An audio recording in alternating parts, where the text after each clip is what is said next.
TikToker. So, napanood ko dun sa TikTok na pwede daw magawing yung lobo ay pwede magawing cellphone case. So, try natin siya. First, palubuin muna natin siya. Dapat medyo malaki siya. Baka putok ako. Nagulat ako eh.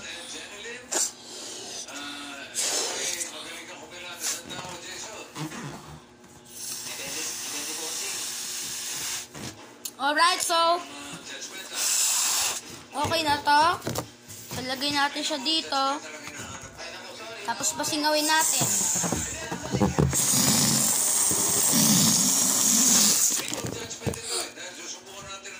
Totoo nga! Pwede maging case ang cellphone. Pag kakailangan nyo ng camera, pwede kayong gumupit dito ng kalahati. Kasi yung camera kasi nito ay nandito, ayan o, yung line na yon. Ito yung camera. So, pwede ka maging case ang cellphone.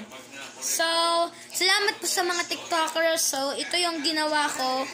Totoo nga pala siya. Pwede pala siyang maging cellphone cover sa cellphone. Pwede siyang maging case.